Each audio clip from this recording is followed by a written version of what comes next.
When nations bomb each other in the name of religion, revenge, or self defense, what does it reveal about our civilizational process? Religion can be the most violent and debasing force.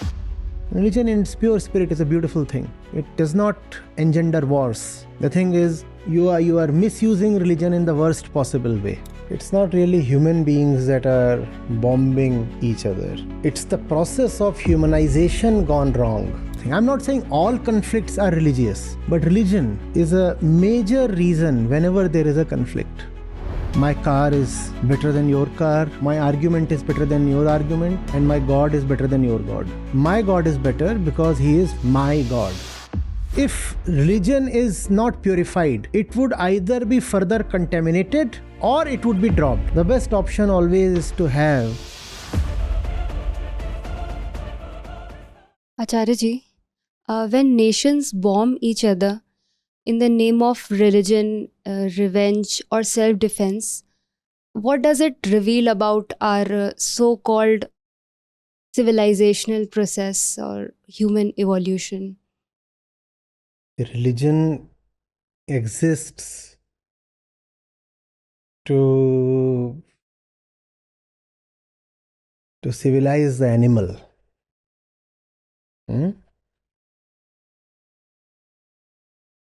But the animal can turn religion into its own thing.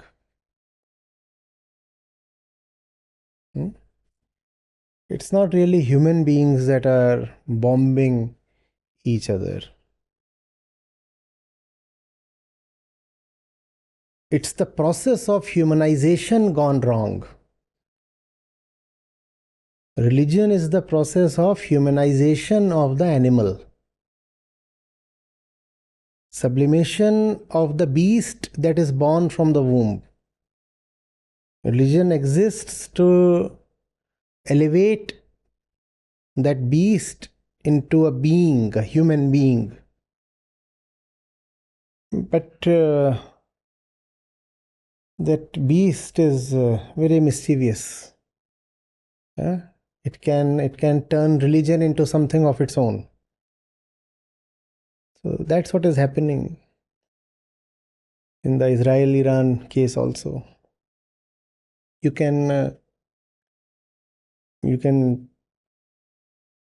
say it's a geopolitical thing. You can say it's to do with oil or regional influence. You can say it's a thing about a contested history.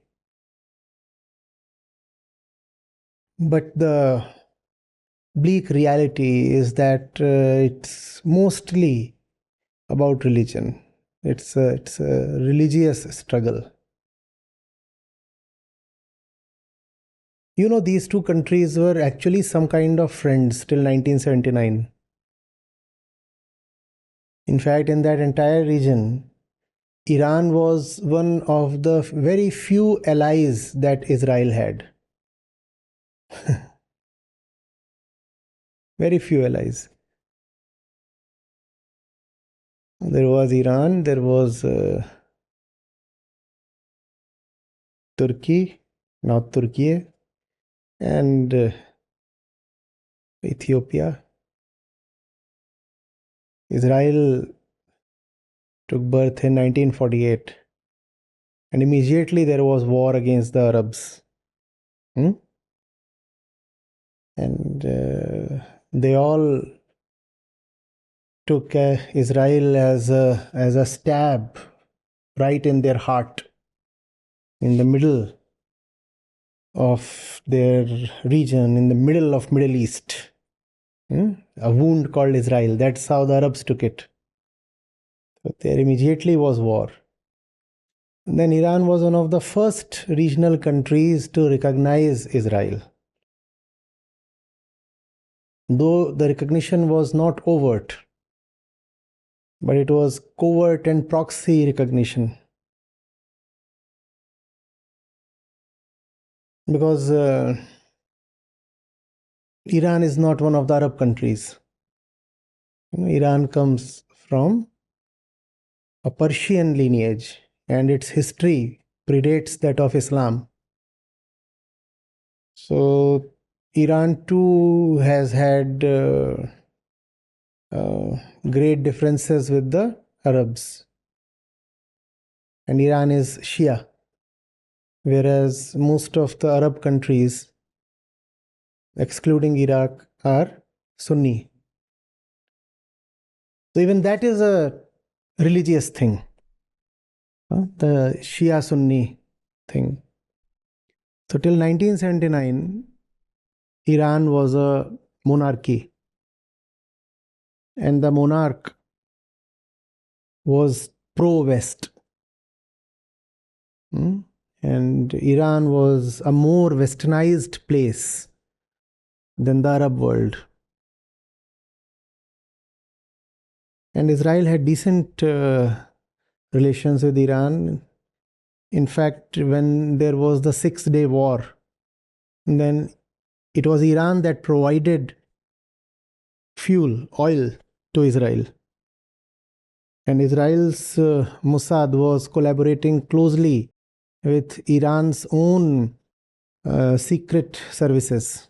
That was the level of cooperation between these two countries. Not that they were best friends, but compared to Israel-Arab relations, Israel-Iran relations were far more cordial. And then came 1979, and there was the Islamic Revolution. See, it's religion all over. Don't say it's human beings fighting. Then came 1979, and the monarch was thrown over. He ran away. He said he is proceeding on a vacation. So he ran away, and then Ayatollah Khomeini, he had been out of Iran for a long while, almost 15 years. He was in France or some European country. He returned from there, and he took over the reins, and Iran got a new Islamic constitution where the head of the religious board would also be the head of the government. So the Ayatollah remains the head of Iran, and that continues to this day. And it is in 1979, with the Islamic Revolution, that Israel-Iran relations go topsy-turvy. Suddenly, Iran declares Israel as the little Satan. Who is the big Satan? US. The US embassy that was besieged for around 14-15 months, and their staff, around 50 people, were kept hostage. Such a long siege. And there was a total deterioration in relations because of the so-called Islamic Revolution. And why did Israel have to be attacked? It is such a small country, you see, half the size of Kerala. Half the size of Kerala. That's how small Israel is in area. And in population, it's even smaller. Why did Iran have to be so hostile to Israel when they were friends till just yesterday? Because Israel is a Jewish country. Israel is a Jewish country. So Israel had to be attacked. Attacked to the extent that it had to be said that Israel is a cancerous tumor in the Arab region, and it has to be surgically totally removed. It has to be totally removed. Goodness. Look at the extent of hostility. Why this hostility? Because your entire nation is now founded on religion. So you must oppose the other religion. And also because within Islam there are Shia Sunni differences. And Arabs are mostly Sunnis. And if Iran has to assert itself, then it has to present itself as more radical than the Sunnis. You're getting it? If Iran wants to be a regional leader, then it has to show itself as ahead of the Arab countries in terms of its jingoism, in terms of its radical approach to Islam. So then Iran would fund and weaponize Hezbollah and Hamas. Irony is the Hamas is a Sunni organization.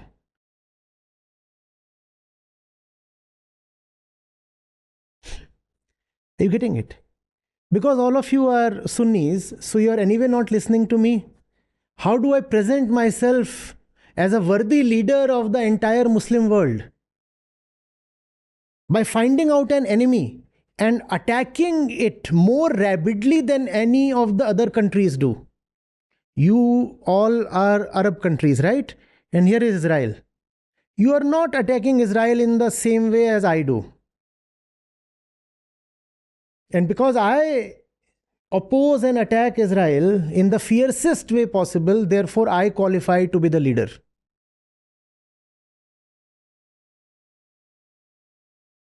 Are you getting it?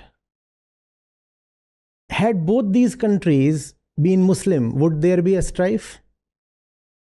Had both these countries been Jewish, again would there be a strife?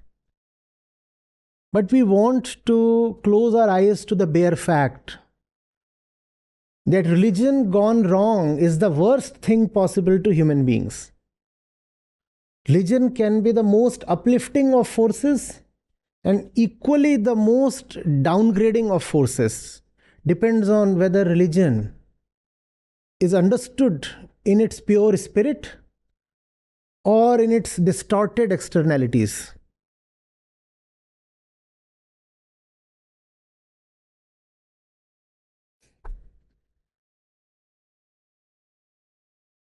Now, Israel is constantly bombing Iran in the fear that if Iran manages to have a nuclear weapon, then Israel would be obliterated out of existence. It's a small country. 2 or 3 nuclear bombs and the entire country is gone. So their doctrine is no Arab country would ever be allowed to have a nuclear bomb. They've had the Holocaust already. They don't want another one.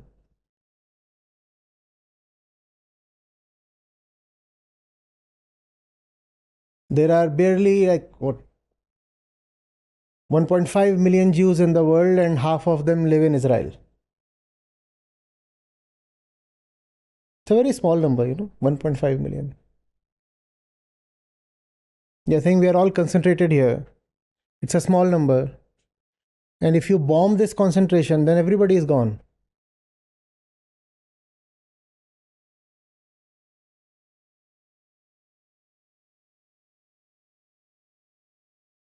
And they are saying we'll bomb it because it's our religious duty.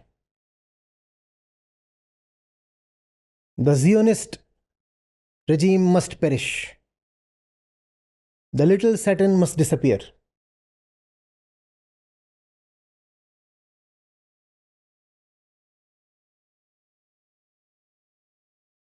And Israel, in its turn, approaches Muslims with the kind of hardness that is rarely seen in history. You know the human tragedy that Gaza has now become. You know of the devastation, the shortages, even the starvation. You know how even the relief supplies are being blocked by the Israelis. And you know how they have been condemned by the entire world, including Europe. not just condemned, they are actually being sanctioned now. Still, there is a great hardening of Israeli attitude that remains towards the Muslim world.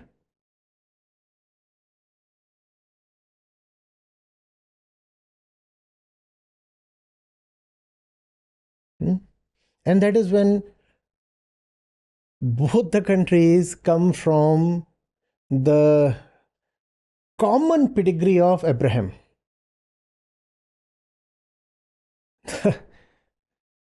First come the Jews, then the Christians, and then the Muslims. And they have common prophets as well. And still look at the fighting. Hmm? Even within Islam, look at how the Shias and Sunnis fight.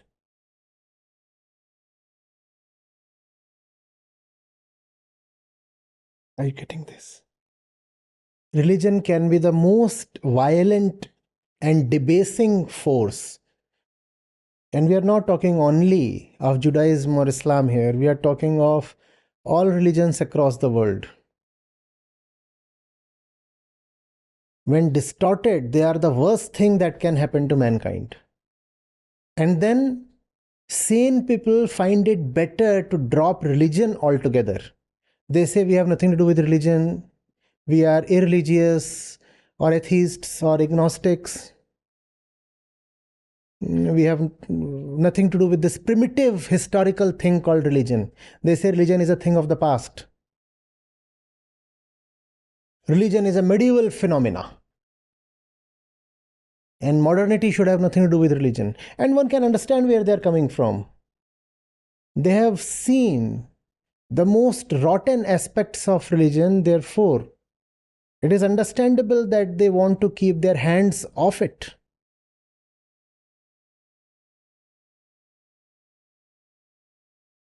Are you getting it? Now Israel is saying, unless the Iranian religious leader Khamenei agrees to a total abortion of the nuclear program, he will be physically removed. You understand what that means? We'll kill the president himself. As if that can halt an entire nation.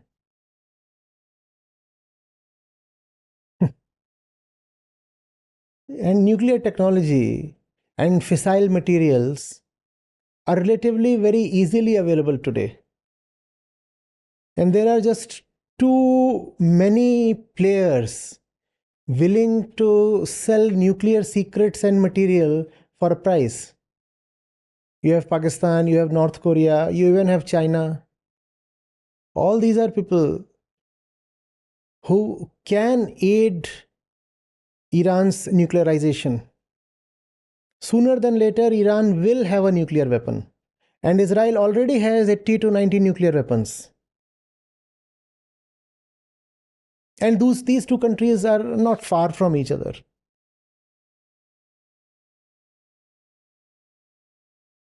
You know what's coming.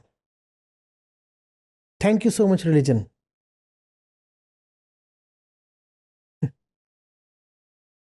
Similarly, the India-Pakistan conflict. You really think it's about Kashmir or any other issue? No. Let's face the fact. It's a Hindu-Muslim thing. Pakistan sees itself as the inheritor of the subcontinent's Muslim legacy and the unfinished Muslim agenda. Now, one can contest whether there was anything called a Muslim agenda at all, but at least the Pakistani generals think that there was one. And they say we exist to take care of the unfinished agenda. You look at their weapons, they are all named after invaders. Gori, Ghaznavi. Doesn't that tell you about their mindscape, the inner environment they are operating in. Somebody asked them, why have you named your missile as Gori? They said, because India named its missile as Prithvi. They thought Prithvi means Prithviraj Chauhan. So if you can call it Prithvi, we'll call it Gori. No, that kind of tunnel vision. Don't understand that Prithvi is not necessarily Prithviraj Chauhan.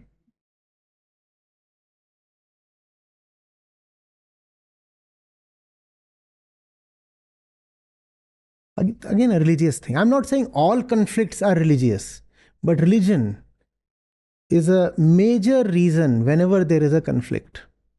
Be it riots within a country or be it wars between countries, it's a major thing. My religion. The Second World War was so much about race. My race is superior to yours. Which is again a thing that's allied with religion. Race.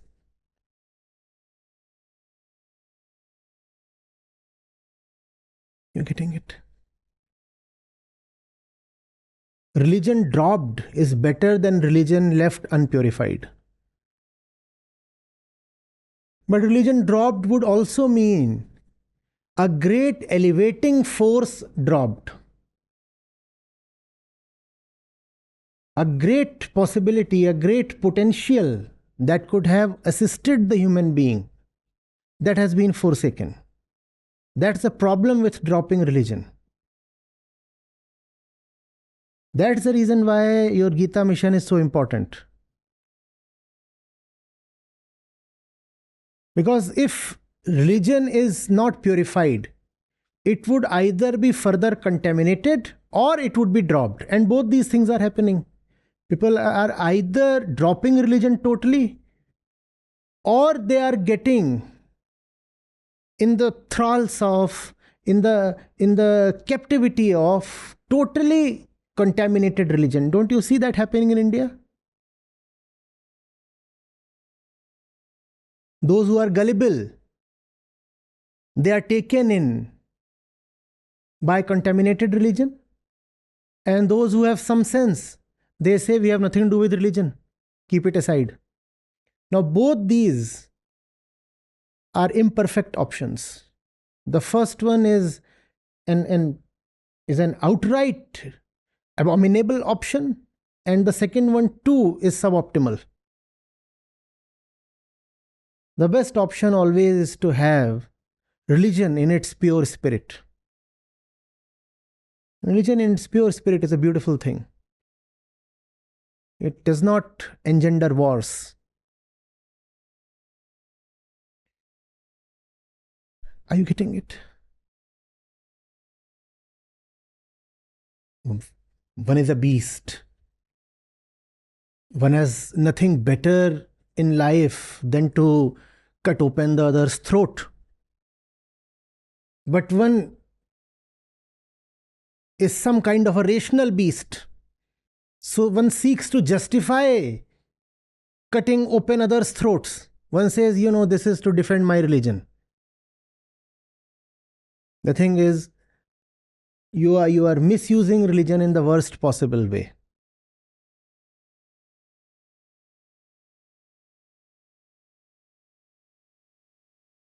You're misusing religion to justify. You're very